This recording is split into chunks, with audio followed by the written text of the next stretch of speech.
The Kihansi spray toad is native to 2 to 4 hectares in the Kihansi Gorge itself. It's not been found anywhere else.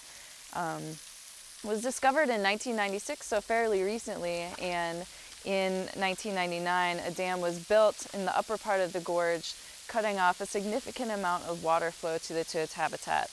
At that point, the toad's population declined drastically, and a gravity-fed spray system was installed, and the toad's population climbed after that. Several years later, in 2003, scientists studying the toad discovered that the population was once again crashing dramatically, and they took action and brought toads into captivity and started rearing them in captivity to protect them from going extinct. We are here in a habitat similar to what the Kihansi spray toad would live in Tanzania. Unfortunately, we weren't able to film in Tanzania, but we're here at a waterfall gorge in Syracuse, New York. These falls are much smaller and much weaker than the falls in the Kihansi Gorge, which are up to 100 meters tall and a very powerful waterfall system that would send lots of spray and mist, creating a very wet habitat, really mossy, full of plant habitat for the toads to live in.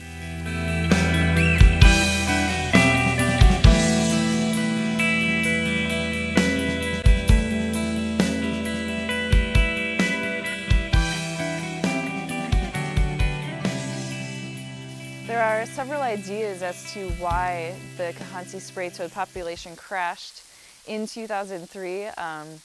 One of those is that it was affected by the chytrid fungus, which has caused many population declines around the world. It's been a real troublemaker for amphibians.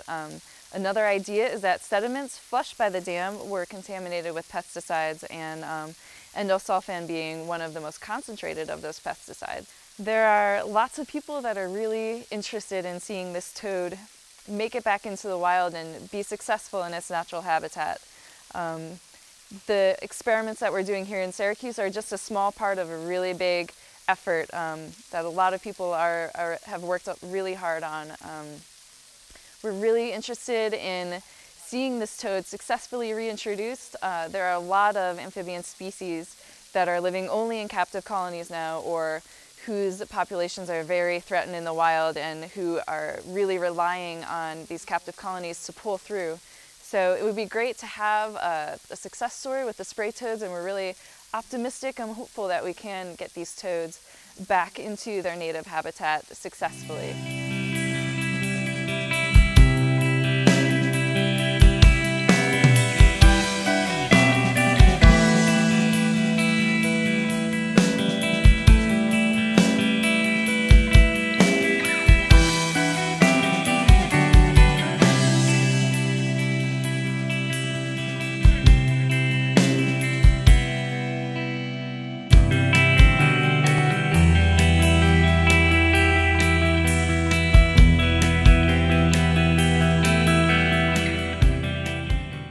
So we wanted to investigate that, how toxic was the endosulfan possibly in the sediments to the toads, and also some dead toads in the gorge were found to be harboring chytrid, which is a fungal pathogen of amphibians. It's a pretty nasty one, so they think that might have been a factor in the extinction as well.